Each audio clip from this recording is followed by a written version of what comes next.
it seems that the supreme leader in Iran, who also made this threat directly towards Israel, and we know that when he does make this threat himself on the record, the Iranians until now at least mean business. He decided that it's going to be a substantial attack. Having this before the elections is a substantial interference of the Iranians with the US elections.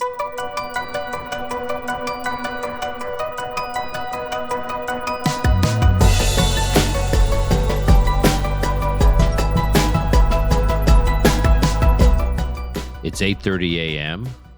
here in New York City on Sunday, November 3rd, just a couple of days before Election Day in the U.S. It is 3:30 p.m.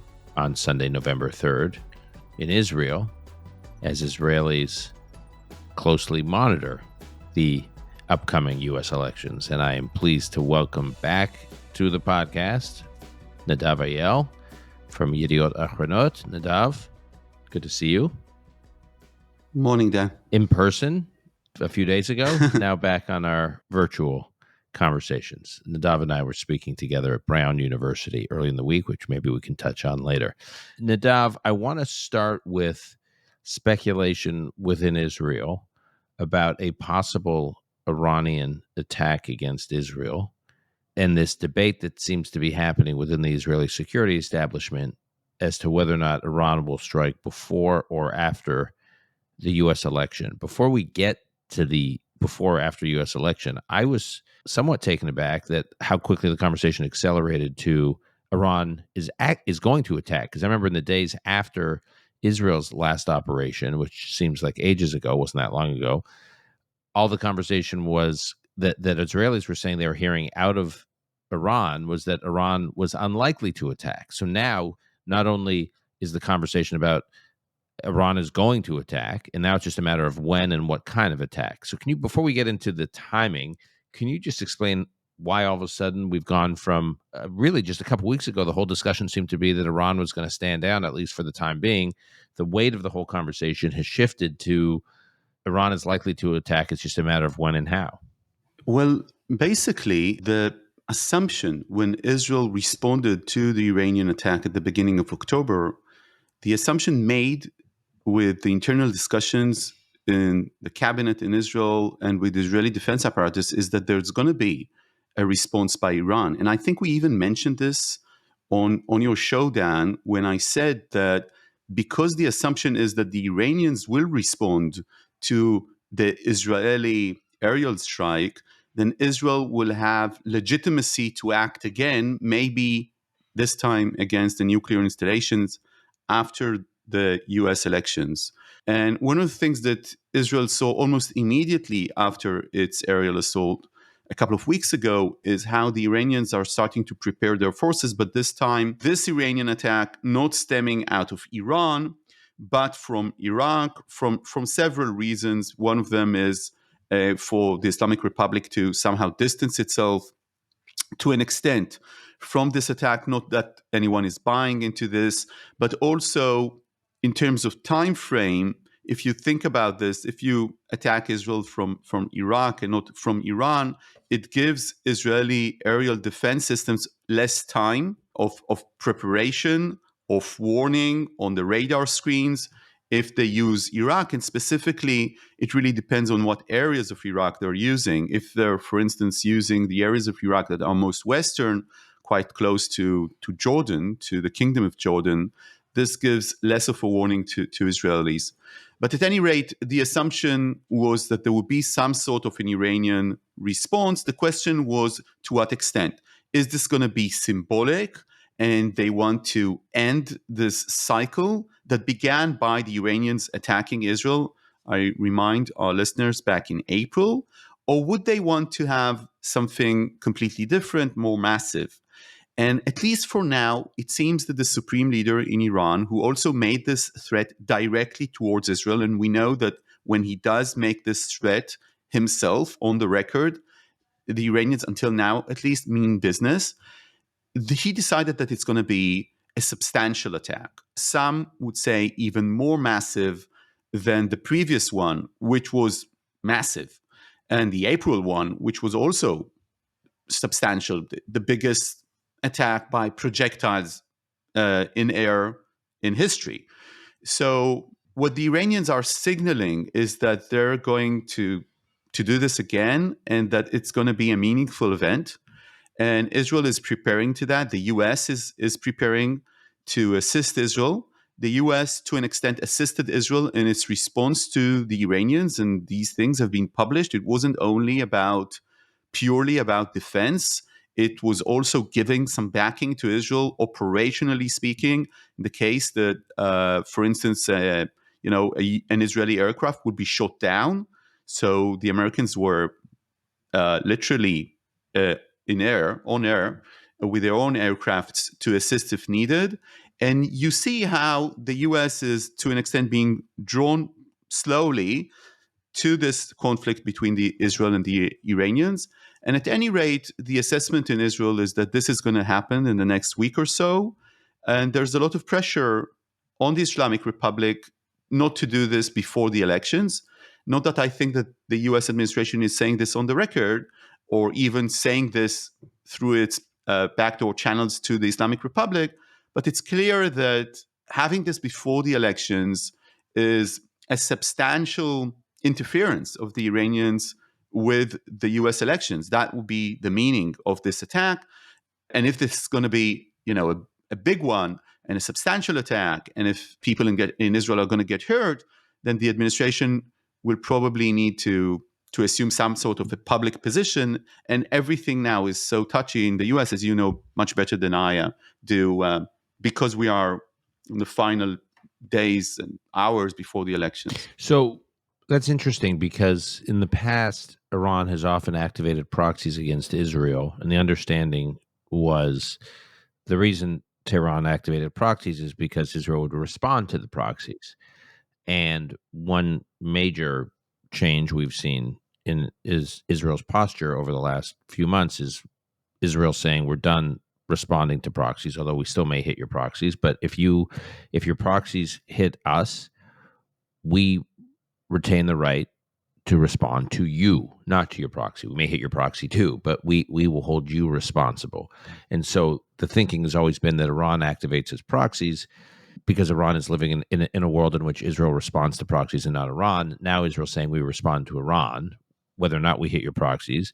And you're saying they're still using the proxies, here in this case Iraq, but the reason they're using a proxy in Iraq is not to try to create this fake war between a proxy and Israel, but it's for operational reasons. It's for very practical reasons that Iran is at somewhat of a disadvantage because of the distance its weapons and its projectiles have to travel, and Iraq gives them practical proximity.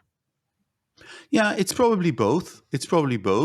And at any rate, Israel said that it feels free to respond against Iran if Iran employs these proxies, Dan, as you said, but it never did that.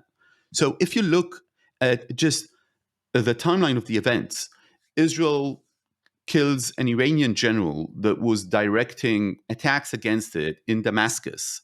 Then Iran, basically on the record, has a casus belli attack against Israel back in April. Then Israel kills Nasrallah, the leader of a Lebanese militia supported by Iran, and of course a figurehead of the Axis of Resistance. Again, Iran opens fire against Israel directly.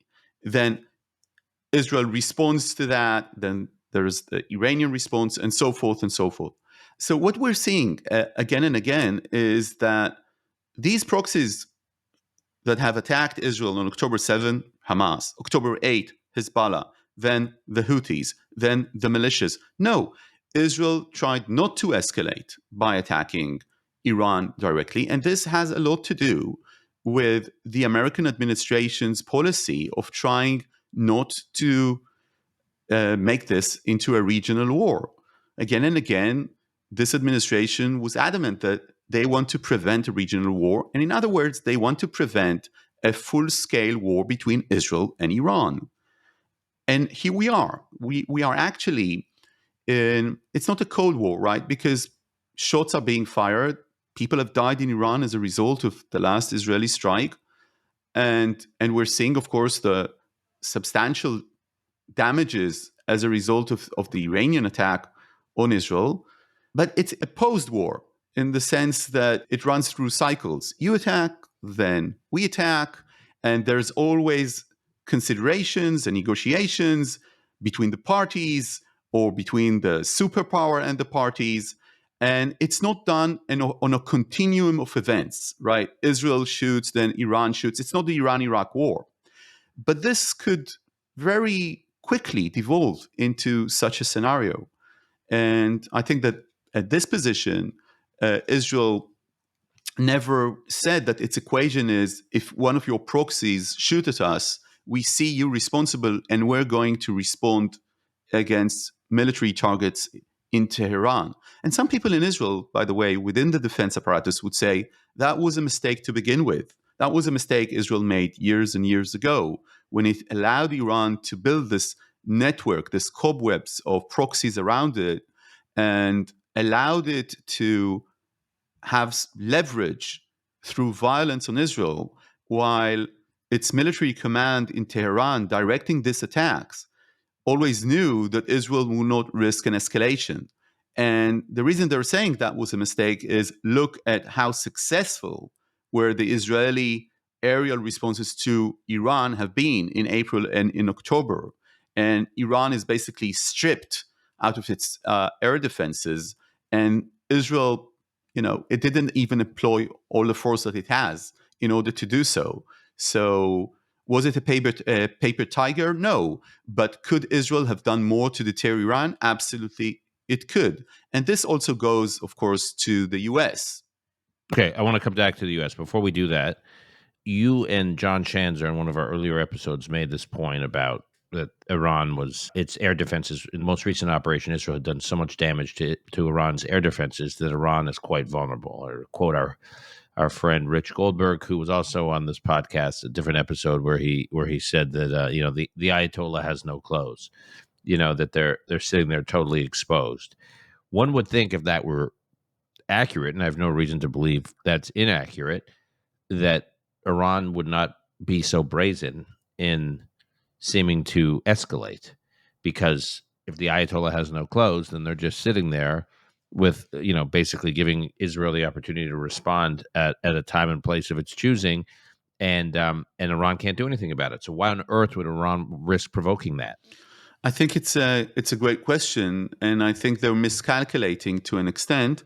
And the answer is that for the Iranians, they have come to a point in which their entire regional deterrence has been so weakened because Israel killed Nasrallah, killed the second in command, killed the entire command of Hezbollah, the most heavily funded terror organization in the world, killed Sinwar, has shown that Iran cannot compete with SA-300, SA-400, that it needs at least to show that it could be part of the struggle, of the axis of resistance. Because if Iran would have left this and would have said, okay, the cycle is done, we got our beating and we're re-collaborating right now, maybe that would be the smartest move strategically. But what would it signal to Hamas still fighting to an extent in the Gaza Strip, or to Hezbollah trying to negotiate its way to some kind of truce, to ceasefire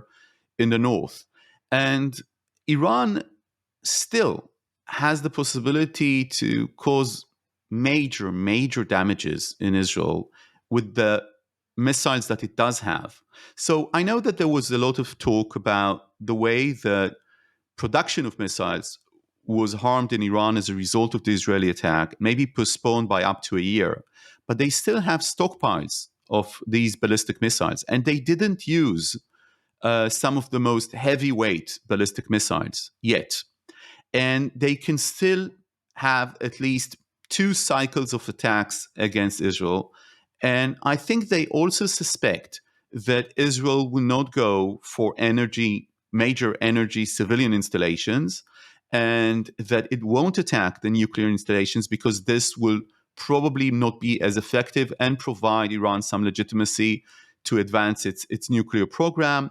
And it is the eve of the US elections. And maybe the Iranians think that the US administration is going to hold back on Israel. So one of the messages that was sent to the Islamic Republic by this US administration is, if you attack Israel this time, we're not going to hold the Israelis back. So just take this into account. We're not going to hold them back. To that, again, I'm saying, and I know I'm an Israeli, but this administration has also said to Iran before its October attack, if you attack Israel, there's going to be serious consequences. And this is a quote, serious consequences. And I don't know what are, what were there, what are these serious consequences? I'm not, it's not even critically that I'm asking this. It's just informatively speaking, I have no idea. I don't know. I am not aware of any serious consequences that the US has led against Iran, diplomatically speaking. For sure, the US hasn't attacked Iran militarily as a result of Iran's continued attacks on Israel, which are, again, a response to what? To a targeted strike against an Iranian general in Damascus directing attacks against Israel on a third party country, not a direct attack against Tehran. Israel killing Ismail Haniyeh, again, a targeted assassination. Israel killing Hassan Nasrallah, again, a targeted attack, and not a full scale, full fledged, on the record, our military is fighting your own military, which is how we label war. As far as I know, the Americans have been extremely supportive. We remember the active defense during April. We remember what they've been doing between then in October. They've also been supplying intelligence, we can assume, to Israel. They've been supplying Israel with weapons and ammunition. But what's going to be done with Iran, with this bad actor to begin with? And if you say to this kind of an actor in the Middle East, there are going to be consequences, and factually, as far as I know, again, there are no consequences that you can see. This says a lot to the Iranians. So what the Israelis would have wanted, the Israeli defense apparatus would have wanted the US to say to Iran, look, if you're going to attack again this time, we're going to get ourselves involved here. And all options are on the table, including use of force. Not committing to use of force, right? You never want to ultimatum yourself, to quote Levi Eshkol, a previous Israeli prime minister. You don't Prime want Minister to during the Six-Day War. Yeah, don't give yourself ultimatums, which is another way to say, don't say there are red lines that if the other side is going to cross, because this only limits your strategic availability to make decisions. But in this case, that's a real question. So how do you prevent this from escalating to a constant war of attrition directly between Iran and Israel? How does it stop, Dan? That's a big question. So I'm pulling up your one of your tweets here, one of your posts on X, where things started back in April, and you kind of go through how we got to this point, and then you said, and I'm quoting here, shouldn't the American administration's core strategy go beyond merely assessing and supporting Israeli defense when it's attacked to actually delivering the Islamic Republic with serious consequences? And then you ask, why are attacks from the Islamic Republic on Israel being normalized after October 7th? If the Islamic Republic had initiated war with Israel without the October 7th massacre, wouldn't it be obvious that the U.S. would take a far more confrontational stance? Certainly, U.S. politics is the main focus right now. But the Iranians continue to provoke, and the administration, while actively supporting Israel, no doubt, isn't attempting to impose meaningful deterrence on Iran. Again, I underline, the administration is not attempting to impose meaningful deterrence on Tehran. The White House has previously promised, and you quote here, serious consequences. What exactly were they? And then you point to a piece by Barak Ravid in Axios that reports that the Islamic Republic will respond using Iraqi proxies, as we're talking about right now. And then you write, perfect. Let's make it a more regional conflict. This cycle could and should end with the U.S. making clear to Tehran it will pay a price and make them pay it if need be. Yeah. Well, I stand by what I wrote in X. If that's the question, I think that sending B-52 to the region, which is a decision that the administration made. So the White House has ordered strategic bombers B-52 stationed under the command of CENTCOM, which doesn't necessarily mean that they are at any position in the region, because as we know, they they can take a long flight from the US, bomb in the Middle East, and just get back. And they did that against the Houthis, and that was a message to Tehran. But sending that was done on October 17, and now these B2 have been again placed under the command of CENTCOM. And this was done on the record with announcements coming from Central Command that they are there to protect and defend American interests, and they will respond if American personnel or interests are jeopardized in the region. I would want to guess that if Iran is going to do what it did again, this time it's going to come closer to Tehran than just striking their militia, their proxy, the Houthis, which have been, substantial in their influence in the region. Look, there's a main trade route in the world that is either handicapped or shut down to an extent because of the operation of that Houthi militia. And the world, with the coalition and with the decisions and with the attacks, has not managed to restore security to that region. So the Iranians and the Houthis are still getting what they want. Hezbollah is still shooting at Israel. And I think this might not be transcending the news cycle in the US because of the elections and because of other issues. But Israel is being hit hard by Hezbollah in the north. And this time it's civilian. And also, this unmanned drones and suicide drones that are entering Israel last 2 weeks on a daily basis, and triggering sirens all across the country again and again and again, with parents running frantically to shelters with their kids. And this just became a daily thing that happens in Israel, not only in Israel's north. You can never know when it happens. And of course, they tried to hit the prime minister's house in Caesarea. He wasn't there, but they tried to hit it, and they managed to hit that house with an unmanned drone. So, as far as the Iranians are concerned, they're still seeing Israeli soldiers dying in the north, Israeli civilians dying in the north, Israeli soldiers dying in Gaza, all a result of basically their proxies in operation. October was one of the most deadliest months for Israel since the beginning of the war. This October. And I don't think that this is being reflected. I don't see this reflected in international media. I don't expect anything of that to be reflected truly. But I don't think the decision makers in the West understand that. And at any rate, here's the bottom line. This qui pro quo between Israel and Iran needs to stop with a superpower drawing the line and saying it's over.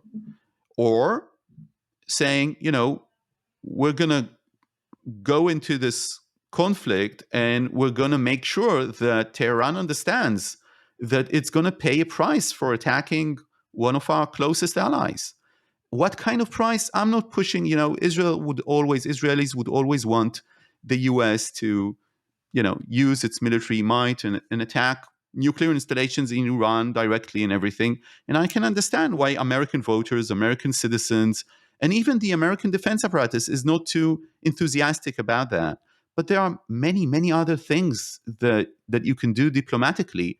And I'm not seeing these initiatives in the region. And maybe it has something to do with trying to get an agreement in the north with Hezbollah, trying not to burn the bridges completely and looking at this as an isolated affair. Iran attacked in April, it attacked in October, Israel responded both times. Now the Iranians are going to attack again, then Israel is going to respond, then we're going to end it. So not looking at this as a continuum of war, but looking at this as, tit for tat kind of thing, and then we can somehow quarantine this and it won't escalate. Unfortunately, right now, if the Iranians are going to go for a full-scale substantive attack against Israel, this seems more like a wishful thinking to me than an actual strategy. And this is something that we discuss on your show, Dan. I'm also, I'm saying this about the administration. I know we're on the eve of an election. I want to say that where are the Republicans in all that? They're running an election campaign. Where is President Trump with this, specifically as to Iran?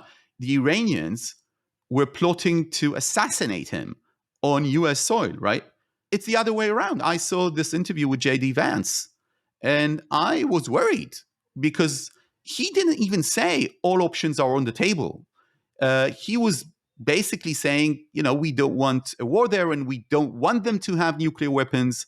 But it sounded much more, I don't know, how would you define it? It's much more flexible than I would have wanted to hear. I think, look, two things. One, I think this is one of these rare situations in American politics where we have a former president who could possibly become the next president, and while not being the incumbent, which is sort of peculiar, who we can actually look at what he did towards Iran while he was president. And it is true, people may disagree with other aspects of the Trump administration's policies, legacy, whatever. I'm not here to get into discussion about that. But on Iran, the administration pulled out of the Iran deal and then proceed to impose a maximum pressure campaign on Iran, which included sanctions and included killing Qasem Soleimani. It is true that the Iranian enrichment went up after the U.S. pulled out of the Iran deal. But once the U.S. started to put major pressure on Iran, including taking out Qasem Soleimani, head of the IRGC, then the whole nuclear program seemed to be frozen until Biden got into power and became president and began pushing to get back to a deal. And suddenly the enrichment of uranium went back up. So when Iran was under immense military pressure from the U.S., they retreated. And they can look at what J.D. Vance and this one says and that one says. At the end of the day, they know Donald Trump is unpredictable, does not operate based on conventional norms.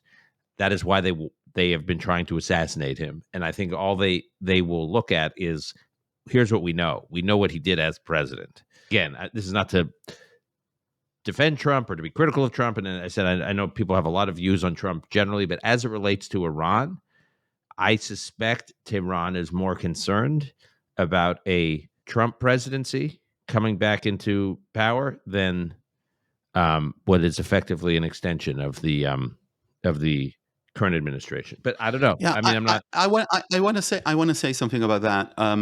To set the record straight as to the JCPOA, that agreement. When the agreement was signed, it's true that most of the Israeli defense apparatus didn't like it. It was during the Obama time. But when the Trump administration left the agreement, of course, the Israeli leadership, Netanyahu, they were pushing for that. This is what they wanted.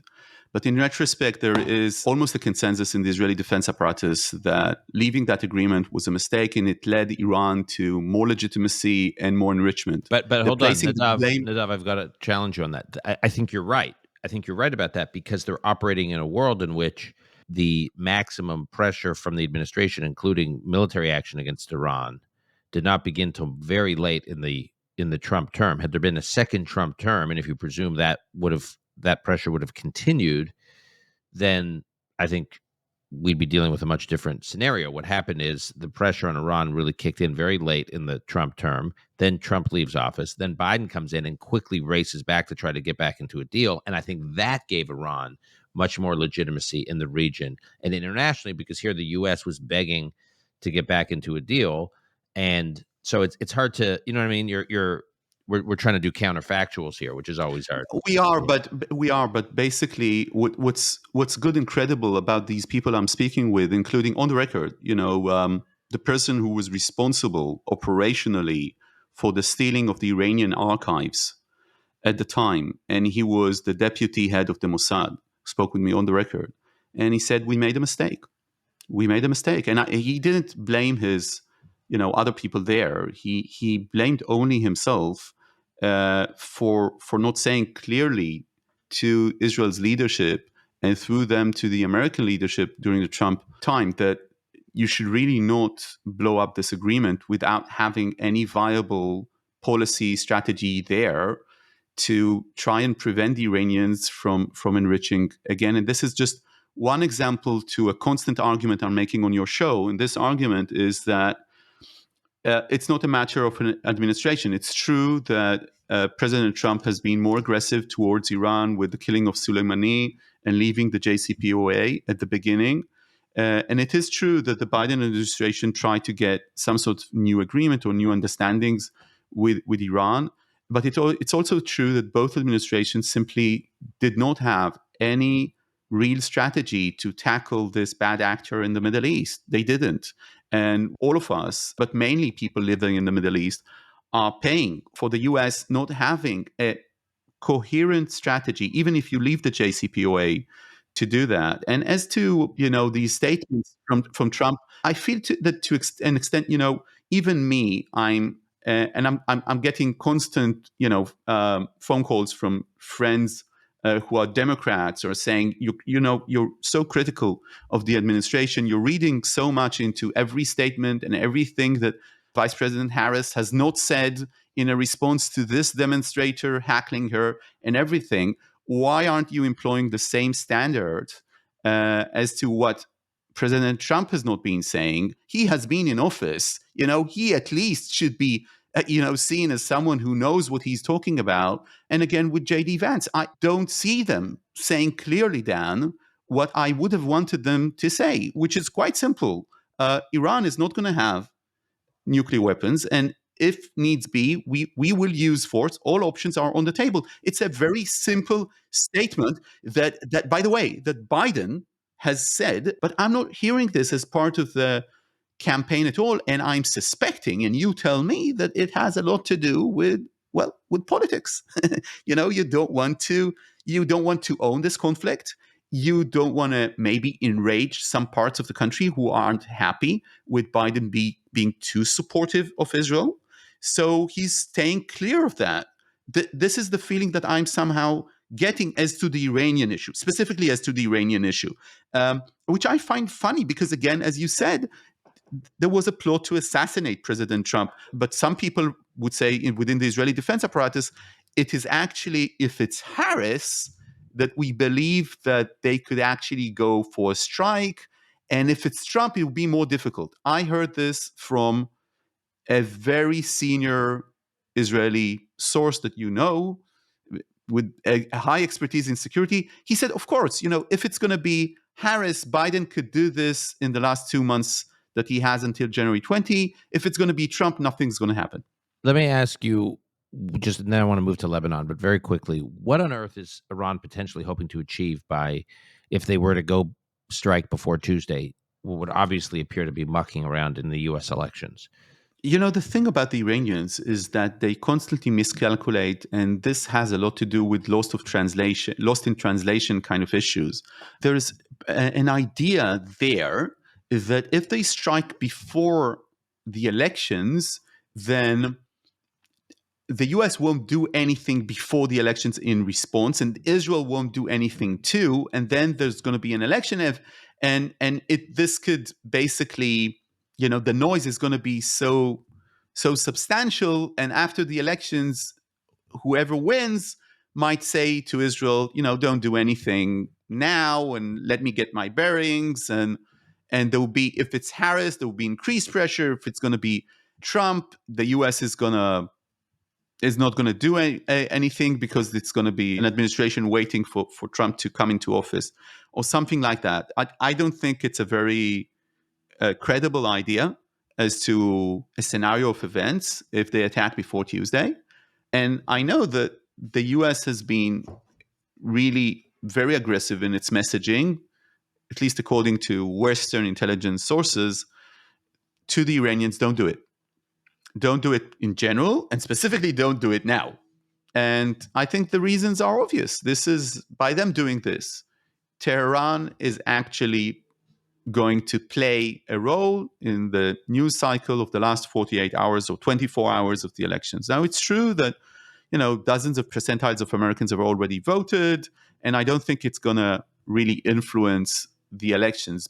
Unless there'll be substantial casualties in Israel, I don't think it's going to penetrate the general discourse in this country, which is very naturally very focused on the elections. Okay, I want to talk about Lebanon before we wrap up.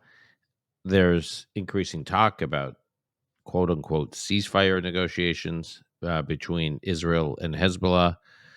Amos Hochstein, who's the special envoy or special negotiator to work on this issue from the U.S. administration, is shuttling all over the place, trying to get something done. I have been very skeptical all along that there's a deal to be done with Hezbollah, but maybe I'm wrong. Tell me what you know. So first of all, there's a deal on the table with Lebanon and with Hezbollah. A deal on the table between who? Between who and who? Who are the parties to the deal? Israel, the state of Lebanon, and from within that state, there are people like Nabi Berri, the chairman of the parliament in Lebanon, who represents Hezbollah, although he's not Hezbollah, he's Amal, he's Shia, in these negotiations. And of course, Mikati, the prime minister of Lebanon. Now, I want to explain something. Lebanon is a failed state, unfortunately, and it's a very weak structure of a polity to begin with. But something happened because Israel hit Hezbollah so hard. What happened is that people who were relatively weak, like Nabi Berri or Mikati or others, became more and more powerful, not as a result of the virtue of their personality and their political clout, but simply because a very definitive rival was taken out of the equation, and that rival was Hassan Nasrallah, the leader of Hezbollah, and the entire central command of Hezbollah. And now the Secretary General of Hezbollah, the leader of Hezbollah, is a guy called Naim Qassem, who's anything but charismatic or powerful or influential. And he actually didn't want the job to begin with. It was probably forced by the Iranians to take the job. He was the deputy Secretary General of Hezbollah, but nobody thought about him as the heir apparent of Nasrallah. This is how weak he is. And he is now the leader of Hezbollah. It's a problem when nobody wants the job. Yeah.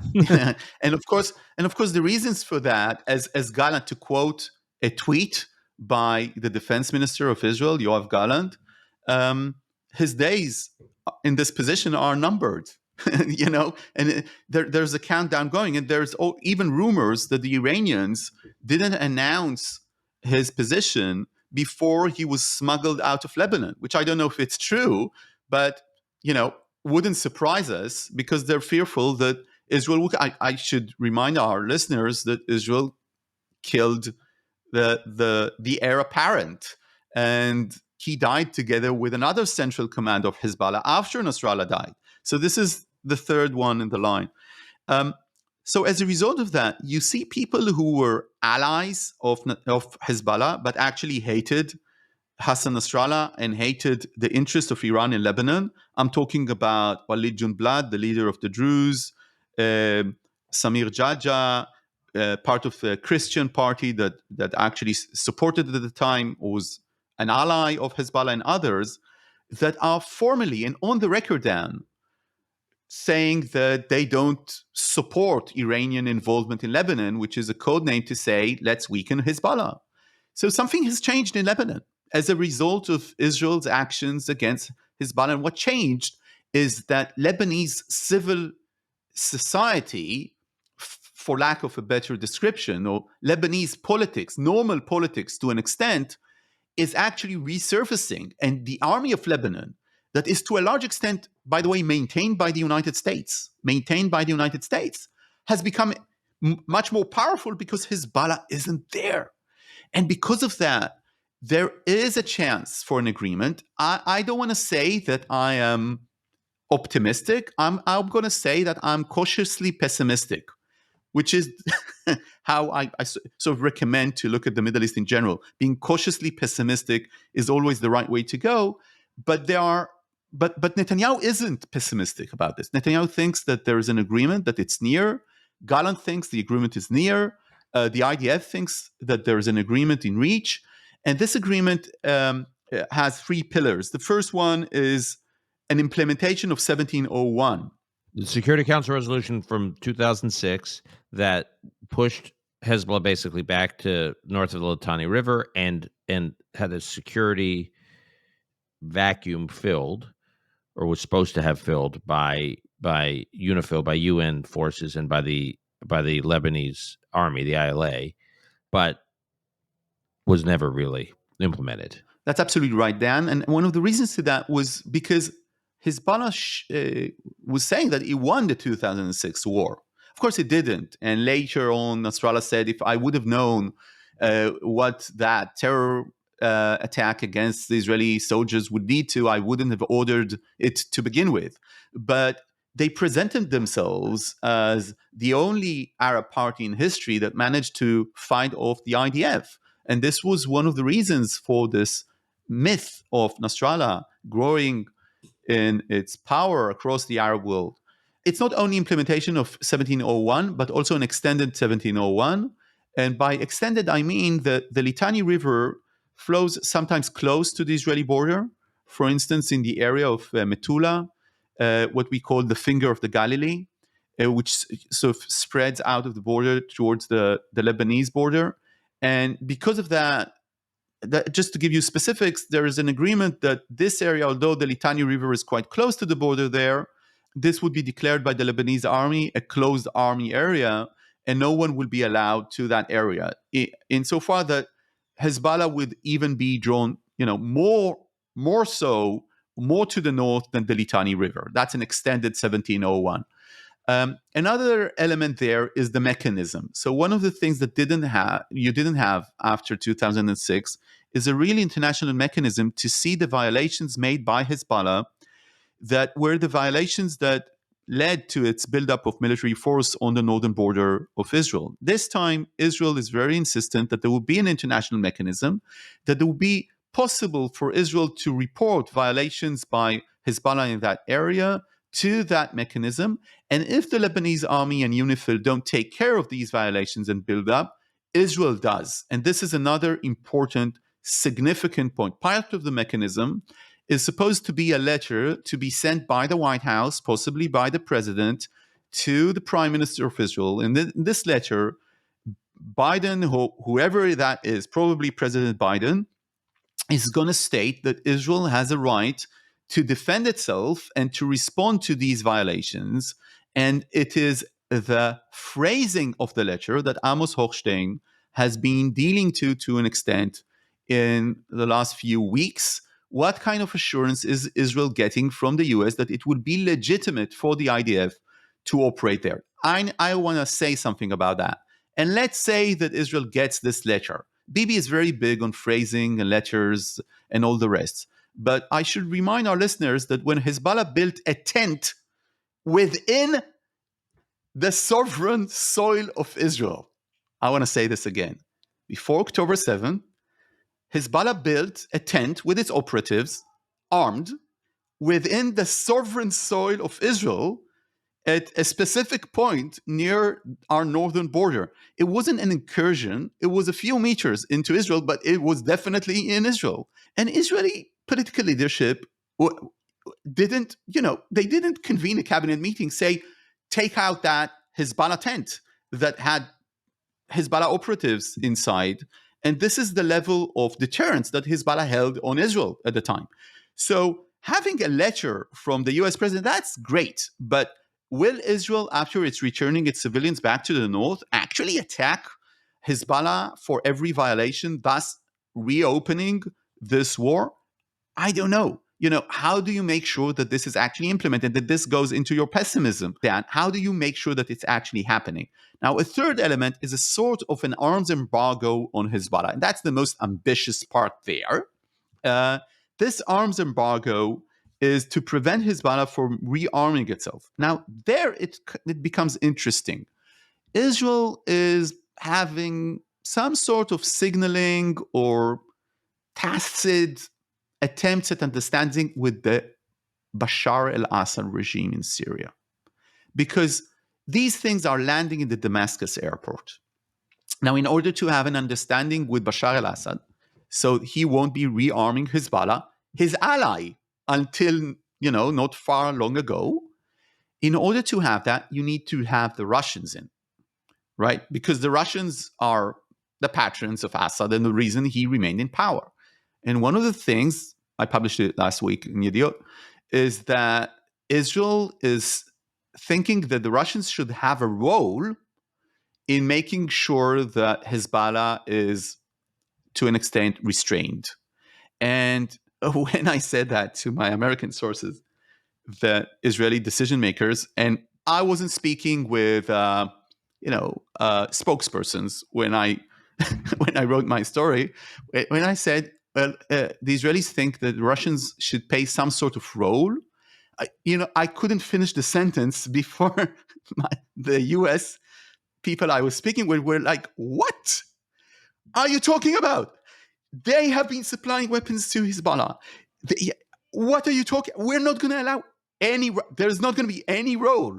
And I can understand why. And so I came back to the senior officials I spoke with, and I was saying, they're saying the U.S. is saying out of the question, and the Israelis went, well, we don't think we should be too reliant on the U.S. on these issues because this is Syria and Lebanon, and they're not controlling the Damascus airport. And I said, yeah, but what kind of role are you talking about? And they said, we have an operational hotline between Jerusalem and Moscow since the beginning of the civil war in Syria.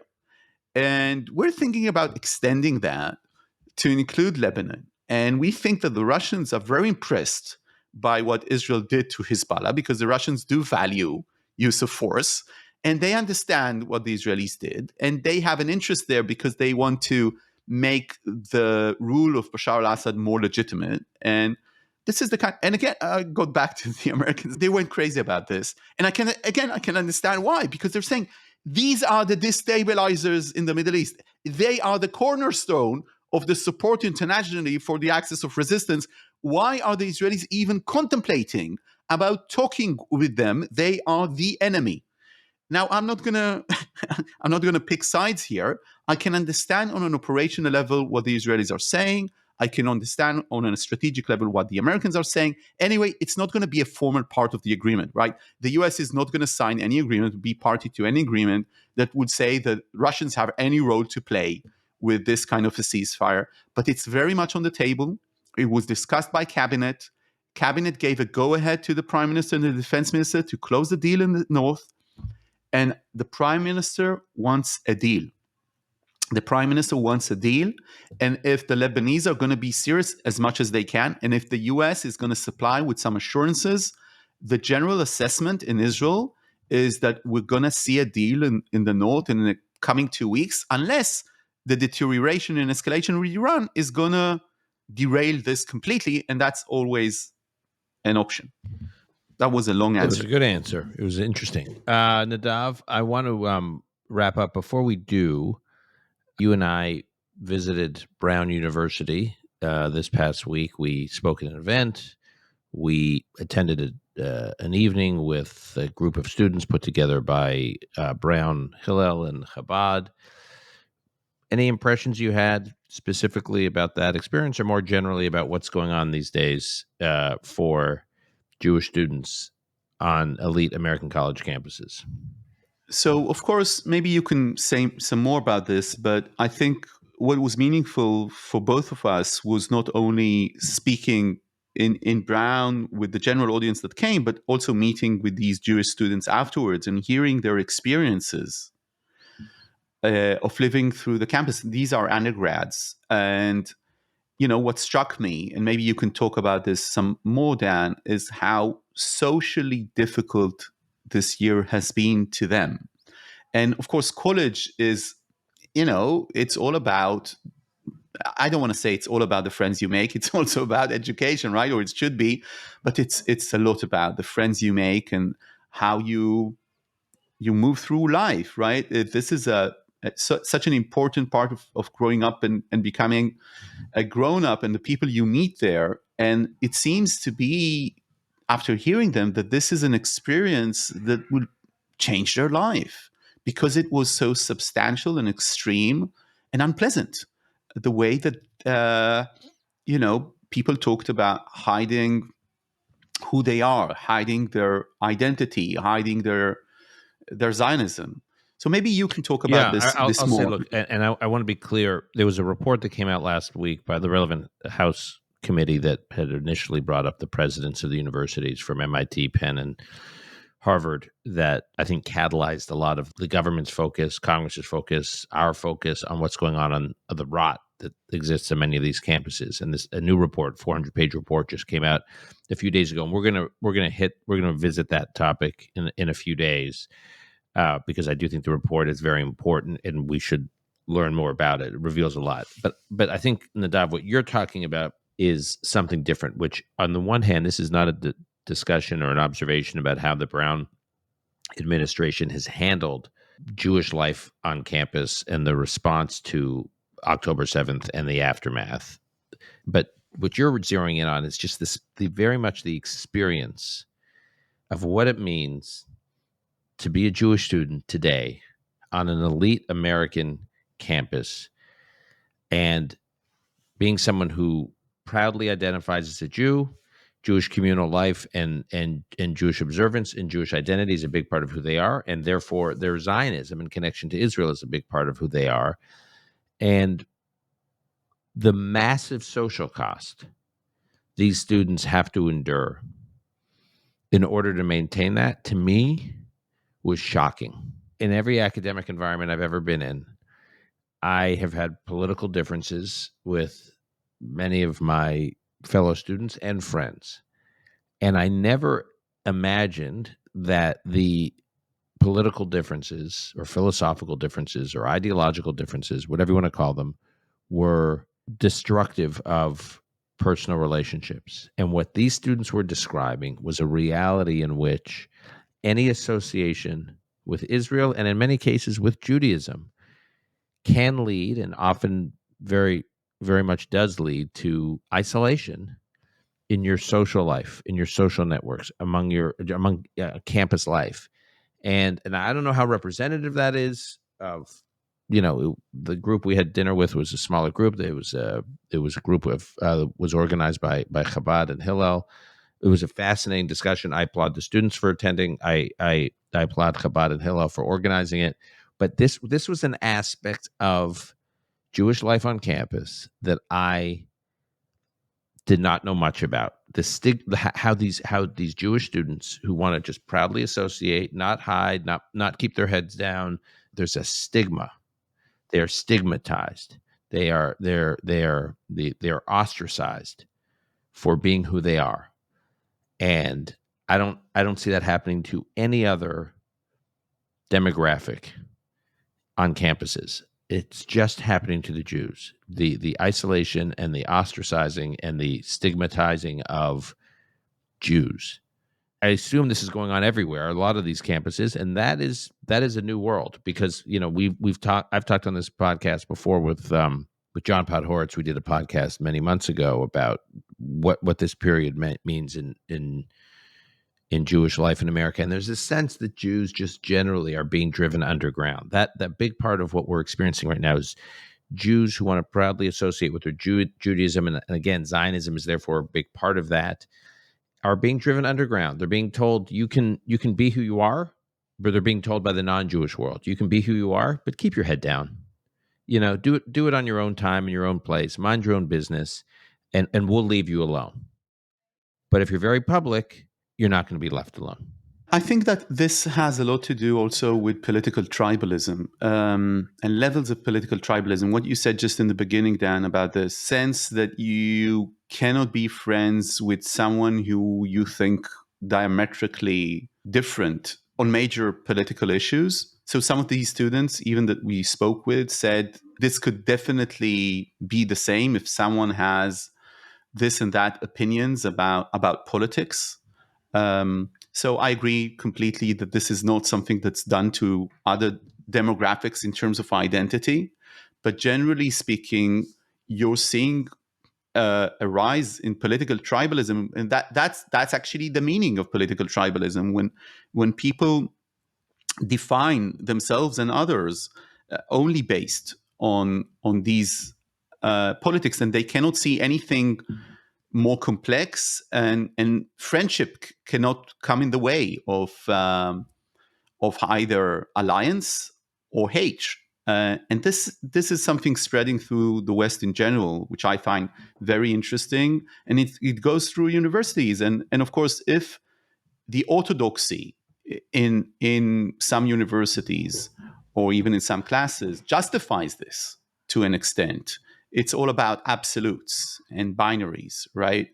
And justice and injustice, then it becomes so extreme and very unpleasant, a sort of a repression. But I would say, Nadav, that I've been told by friends who, for instance, work in Silicon Valley, who have had long careers in Silicon Valley, so they work in the tech world. They say there have been divisive political issues, ideological divisions in Silicon Valley that have never, the things got tense, but they never ended.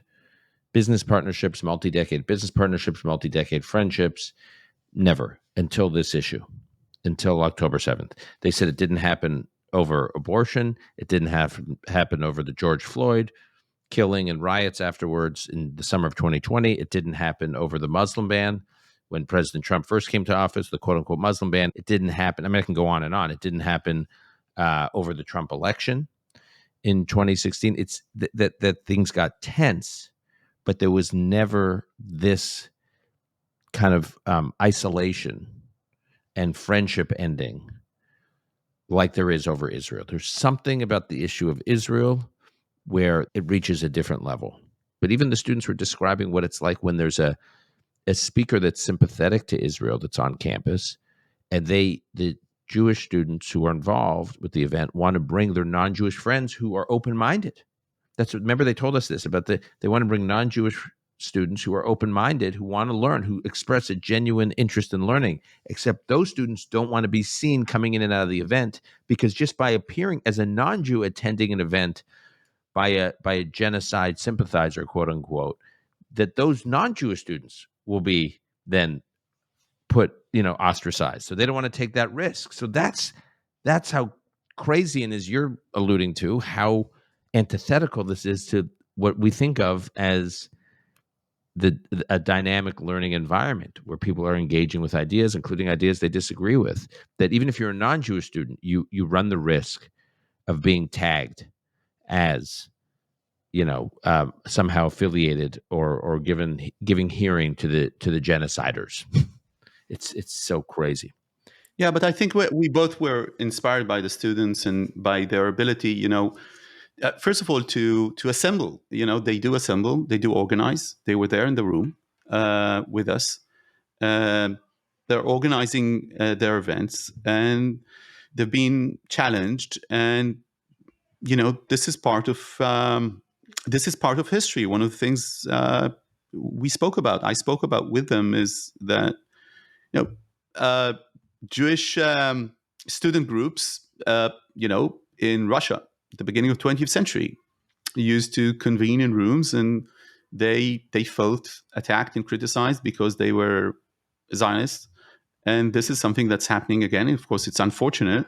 It's part of the Jewish experience and the move through history. It is unfortunate, but it's part of who we are in the world. And it's not that this is something that we should somehow celebrate, but it is part of the experience. And unfortunately, it's, of course, still there.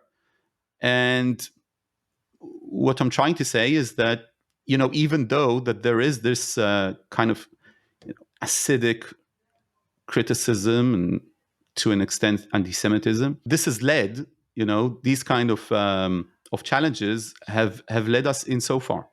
And at least with the Zionist project, with the Zionist story, have led at the end to the formation of Israel. And in this country, for the success of the American Jewish community. And I think that to an extent, this happening again, it could be a moment of depression, but also a moment of inspiration.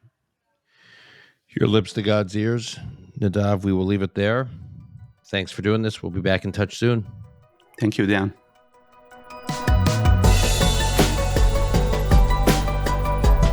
That's our show for today. Call Me Back is produced and edited by Alon Benatar. Our media manager is Rebecca Strom.